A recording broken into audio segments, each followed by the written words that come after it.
Hi friends, are you having trouble with the same problem cropping up again and again in your business? You just can't seem to stamp it out no matter what you do. Well, the good thing is today we're going to be covering root cause analysis so we can resolve that issue once and for all. Hi, my name is Donovan. I'm a supply chain professional with over 10 years of experience. I've done planning for companies as big as Apple, and I've even set up my own e-commerce warehouse processing 10,000 orders per month. Our goal here is to bring small e-commerce businesses running their operations out of their home, garage, or small storage space, the tips and tricks used by the large professionals to make their operations world-class. All right, so let's go ahead and get started with today's discussion on operations and root cause analysis. Thanks for joining. Don't miss the next lesson. We're going to be talking to people in the group, My House to Warehouse Training Academy. So if you want to join that, we'll continue with these discussions every week. We'll have a live stream just like this one, 10 a.m. here in Singapore. If you're joining from the West Coast now with daylight savings, it starts at 7. East Coast will start at 10 p.m. All right. So let's go ahead and dive in. I usually like to start with this, Managing Quality Fads by Robert E. Cole. He has more than 20 years experience bringing quality improvements to U.S. companies. He has a really good philosophy. He says effective imitation turns out not to be imitation at all, but a process of creative borrowing and adaptation. So that's what we're going to be doing today. We're going to be taking some of these concepts, we're going to be applying them in a bit more simplified method. Take them and apply them to your business as you see fit, okay guys? This is actually a lesson 4 of a 6-part series. So if you're joining us for the first time, we're going to do a quick review just for you. If you need a bit more information, go ahead and jump down in the comments, the description, and then you can see the previous video lessons to go in and get started with what we're doing. We've been doing value stream mapping.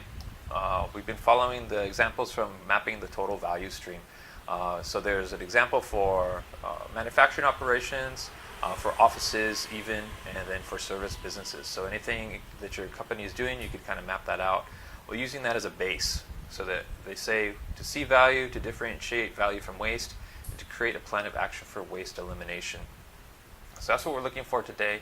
We're going to be trying to improve our operations, eliminate waste using value stream mapping. All right. So value stream mapping is kind of a nice process to start if you want to implement anything into your business. So if you want to improve the quality of your products, if you want to improve service, it's a nice place to start. It has 3 levels that we've gone through in a previous lesson 2. So as a company, function, and process level. So the company level gives you an idea of your inputs and outputs, your start and finish of your processes. Diving down into the function level, it gives you a nice little flow of your value through the business. And then the process is really where the meat and potatoes are at, if I can say that. We cover that in lesson 3.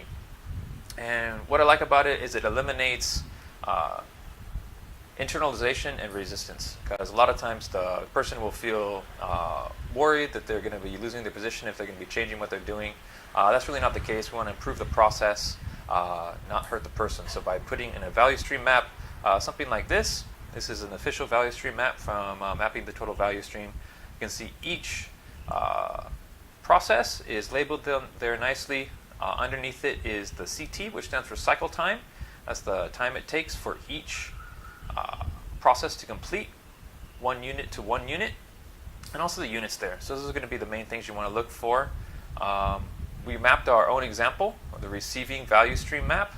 So that was done in the previous lesson, lesson 3. You can see the detail on that, but we're looking at cycle time of 1.2 seconds per unit for our receiving to count and apply a license plate to that.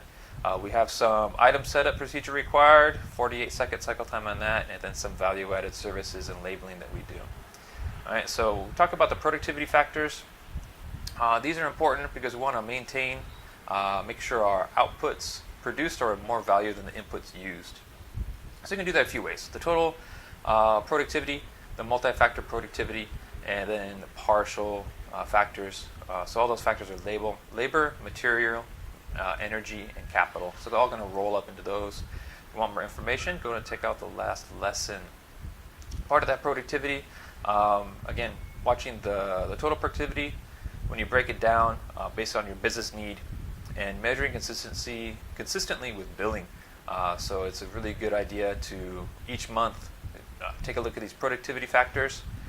The biggest one for Valuestream mapping is going to be this tack time for labor, the partial productivity for labor, and days inventory for material.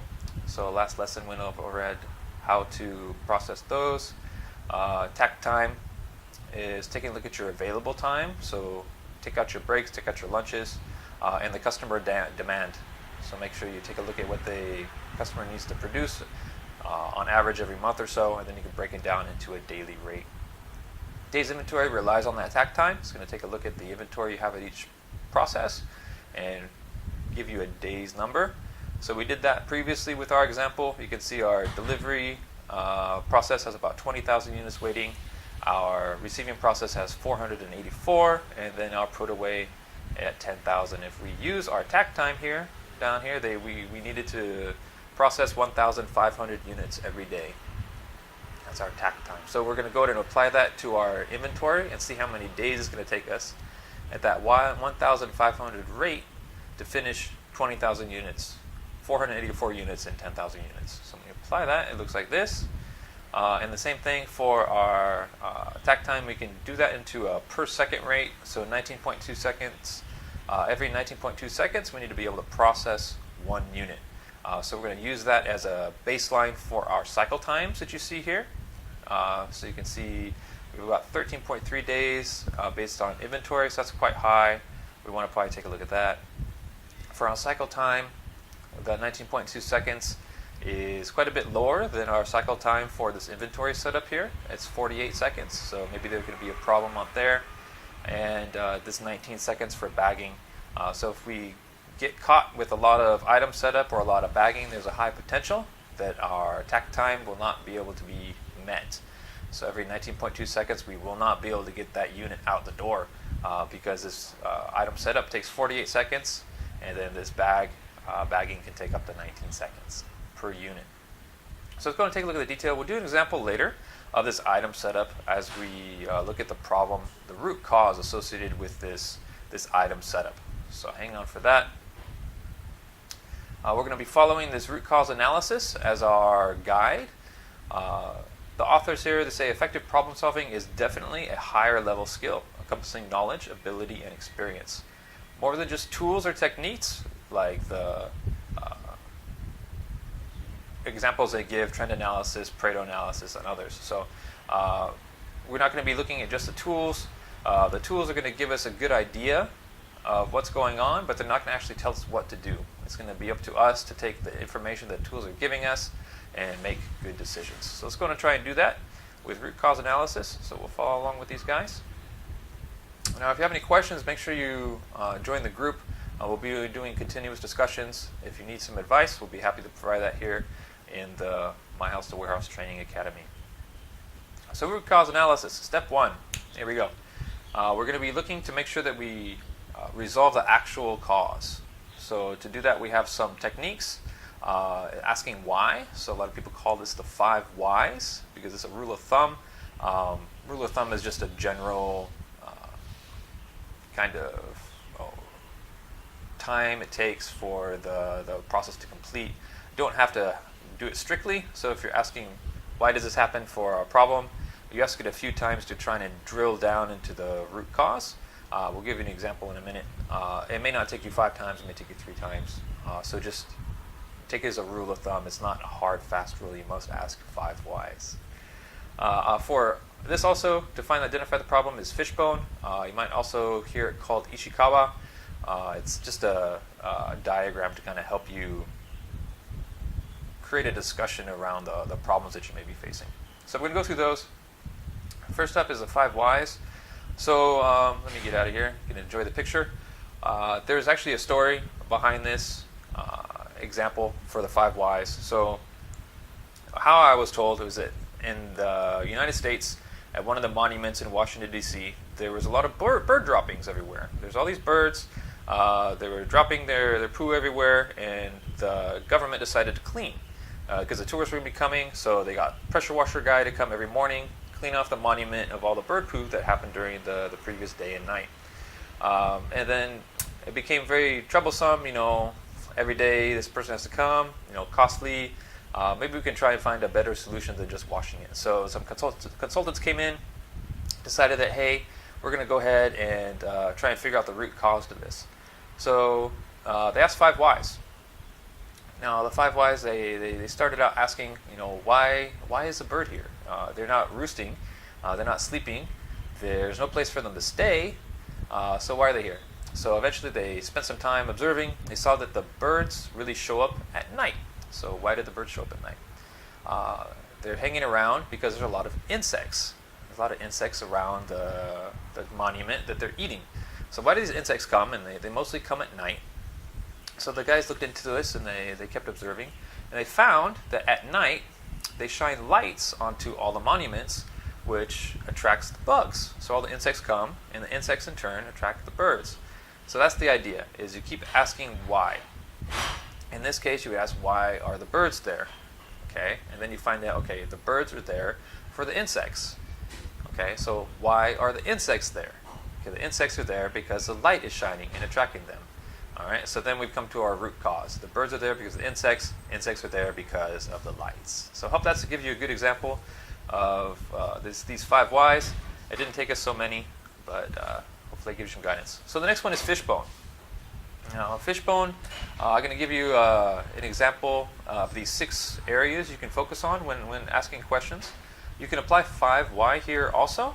So they're technology, process, material, product, employee, and environment. These are supposed to be the areas that we're going to be asking questions about if there's any causes for the problem that we're having. Now they call it Fishbone because the way the chart is set up.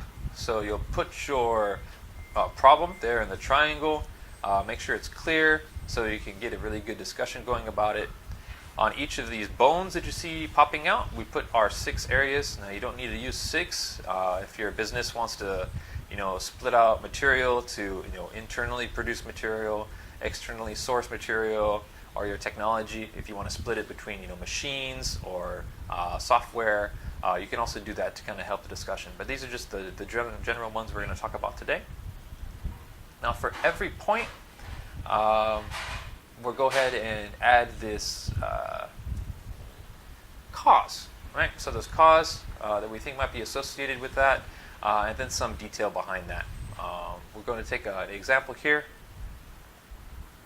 with our previous problem with the item setup. So we'll make a Fishbone analysis around this item setup. So in each area, Fishbone example, we've got the employee. So we find some causes that may be associated with a problem of slow item setup. Under the employee will be not experienced, maybe we're short-staffed. Now detail with that, short-staffed would be we're not able to cross-train.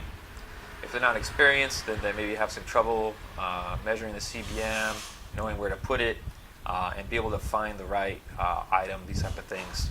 So they're a bit slower in their process because they're not experienced, not trained.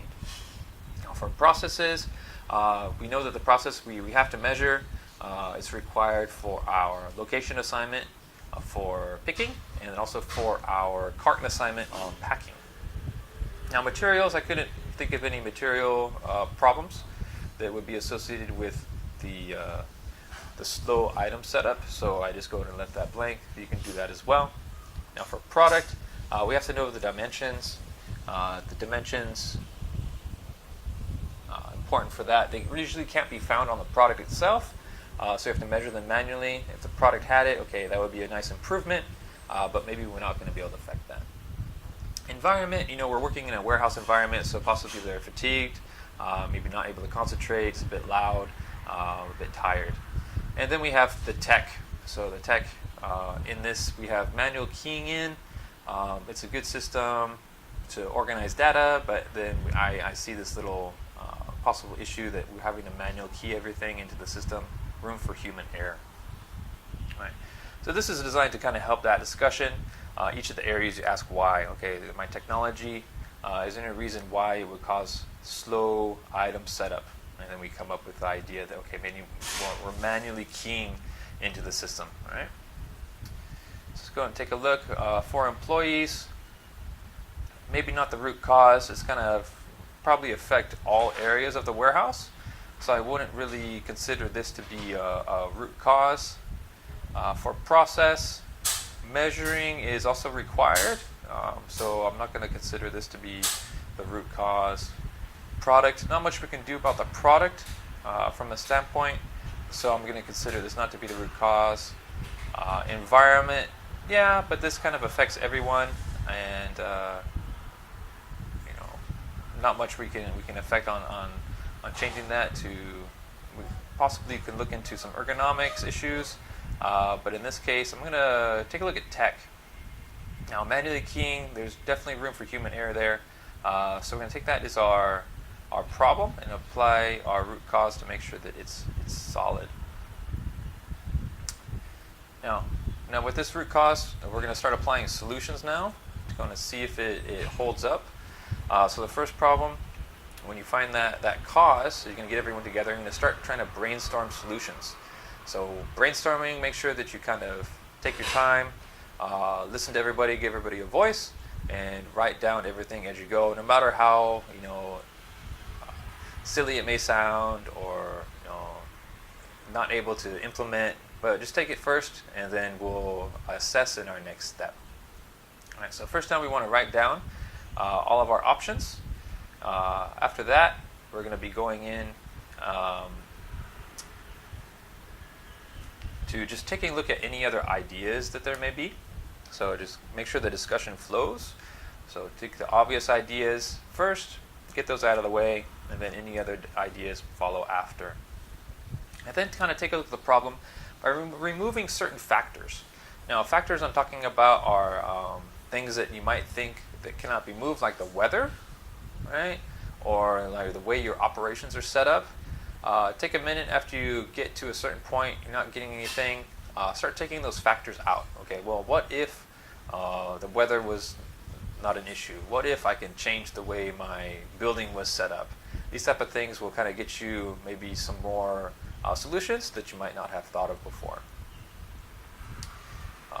The next one, you're going to be wanting to take a look at the constraints. So maybe you've thought about, okay, this particular issue requires a certain part, right? Part XYZ. But really it's not actually a required part. You can maybe do an older model part or fabricate something on your own. So kind of reconsider that and make sure that you can kind of get the most generic solution possible for reconsidering your constraints. Now we want to kind of take a look at moving specifics to generic. So this is kind of what we were talking about earlier of not using a specific part. So move from having to use just one focused solution to a more general generic solution. And finally, we're going to be wanting to make sure that we kind of discuss later with affected parties. So we have some initial solutions in mind, but we don't really have the details. So go ahead and take a minute to go and talk to those people that will be affected, those managers, those floor staff, get their input and see if that's going to be helpful to the solution. Right? So I'll give you some insights from people on the ground.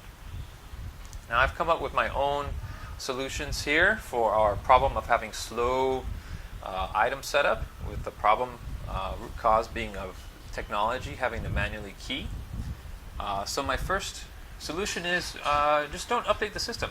Now it may not sound reasonable, but definitely get it out there. It's one of the obvious ones.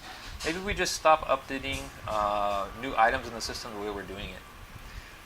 Then make the customer input the data before delivery, so pushing the task onto the customer a bit. Number 3, physically separating setup and receiving tasks. So maybe don't have the guy that's doing the receiving also have to do the item setup in the system. Number 4, get the cubic measurement of the volume of the product and have that done with a infrared measuring system. So there's technology that we have. You can have a infrared light over the top. You set the product underneath the light and it'll actually give you the dimensions and the volume of that product. So we go out and purchase that. That's another solution to how to get rid of that error and reduce our item setup time. Now, number 5 is to design a more intuitive interface for the new item setup. Our current interface requires 3 different screens to be open. One where you input the volume, one where you input the UPC of the product, the barcode that's on there, and then another screen where you actually do the receiving, input the count into the system. So it's not so intuitive. We can try and improve on that. So as we go through, we're going to go ahead and take a look at evaluating our solutions. So we got our 5 solutions for this problem. Take the time with your team, go ahead and go through and get some solutions for your root cause, and then evaluate them with these characteristics. So the first one is just do a simple equation, you can say, but make it into a sentence. Take your root cause, proposed solution, and then after that proposed solution is implemented, there will be no further problems. It could be the same problem, or is it going to cause other problems too? So keep that in mind. Make sure it doesn't cause additional problems elsewhere. Now, short versus long term. So this solution that you came up with may not last very long. It may only be a short-term solution. It's not going to be sustainable in the long term. So take that into account as you're evaluating. Also, targeted versus generic. Is it just going to solve this one particular issue, or is it going to be looking at the entire business and affecting the whole business? So it may be good or bad. It just depends on the problem that you're resolving. Now, corrective versus preventative. So when an issue pops up, do you just correct it immediately as you get the issue, or are you going to try and prevent the issue from occurring ever again? So a good example of this is changing a light bulb. You're not going to really spend time always changing light bulbs that are bright, right? You're only going to change the light bulb when there's corrective action required, when that light bulb goes out. All right, so if cost and risk, you want to take a look at the cost of your solution and then the risk against your business. Is that going to be causing problems? Is this going to be a large technology implementation? Are you changing your WMS? Are you changing your ERP system? Is there a chance of data loss? Is there a chance of downtime? What is the cost associated with that? Definitely take some time, dive in those numbers, get the best idea you can. Now, quantitative versus qualitative. This is along with your costs. You want to try and get your quantity, right? The quantity in units, the quantity in dollars that you're going to save, or going to be extra revenue. Try and find that quantity. And qualitative. Is it going to be better results for the customer, but not really able to quantify it in terms of dollars? So it's going to be a management decision there. Try and give the best information you can. Dollars are a really good way to make a decision, but also quality is a bit subjective. Also take into account your constraints. So is anything required, a trainer required? Is he going to be available at the time that you need? These type of things are going to be constraints on your solution. Also, accuracy of information. We've done our value stream. We've taken a look at our results. Do we get enough data to make a good decision? Is the data that we have inaccurate, or is it going to change under certain situations? Take into account any risk associated with having the wrong data. Now, personal bias. Maybe someone suggested a solution. Maybe they're really attractive, handsome. So you want to use their solution because they suggested it. Take into account that. Make sure you're focusing on solving the root cause of the issue, a solution that will be best for the business. Also, time. So how fast is it going to be able to implement the solution requested? Is it going to be a lead time to manufacture, or is it able to implement immediately? Definitely take that into account. Also, probability. So maybe you're able to quantify that in some way. The probability that the solution is going to solve a problem. It may not solve it 100% of the time, but maybe 80% of the time is worth the investment to kind of remove 80% of the problem that we're experiencing. Now also take a look at your total productivity. Total productivity is going to tie into your cost and your risk. Also your quantitative and qualitative. You want to try and qualitate that with the data that you're seeing for your total productivity, so that your solution will not adversely affect that. Alright guys, so let's go ahead and review our solutions, our example solutions with our slow receiving. So for 1 and 3, I really think it's going to not cover our first example. It's going to be causing some problems down the line. So not updating the systems for the new item, we're not going to be able to get a pig face. Things are not going to flow very well in the system. And number 3, actually physically separating the tasks. There's always problems with this when you try and get multiple people involved in these steps. There'll always be a bottleneck somewhere, so try and get everything on the lowest level worker be able to accomplish the most. So I don't think this is a good solution. I see more problems occurring because of this suggested solution. Now for 4 and 5, these are both going to be taking quite a bit of time and definitely some investment. So it's probably going to be a bit of a secondary solution, a long-term solution, so they may not be advisable immediately. Have to go around, do some more evaluation with the steps we mentioned previously, make sure that it's worth that investment of money and time. But this one, number 2, I think is quite easy. It's free and fast to implement. There are some constraints. You have to get your customer to agree to help you out with this data. But I think if you have a good relationship, you're able to request it, and they should have it anyway if they're their manufacturer or they have a good relationship with their supplier. So I'm going to say first, go ahead and try and implement solution 2 to reduce the time required, the number of instances ready for the item setup. And then go ahead and talk a discussion with management. I'll try pitch number 5 because I think it makes a lot of sense long term. All the customers are going to benefit from this. More intuitive receiving setup. And then if business is big enough, I would go ahead and pitch for number 4 solution as well, getting that technology to do that automatic volume calculation. Alright guys, so we're winding down. Go ahead and check out the next weekly live stream for the next lesson. Every Thursday 10 a.m. from Singapore. What I want to do is talk about some proactive things you can do with root cause analysis. You don't have to always react to problems you're having. You can also try and predict where you're going to have problems. So start improving your operations, start improving your productivity. So each of the 6 areas we talked about in the Fishbone diagram. Let me give you some examples of productivity improvements, try and help you out. I maybe give you some ideas for solutions that you might be seeing. Okay, let's go to dive in really quick. Last little lightning round. You want to try and catch the problem before you grow, increase efficiency and productivity, and have less firefighting you have to do. All right, so it's a very good long-term thing if you can proactively use root cause analysis with your value stream mapping. So let's go ahead and dive in. Now technology, it's going to be broken into like machines and robots, physical technology, and also IT, like program technology. So CAD, RFID, IT, these type of things will be good examples of software technology.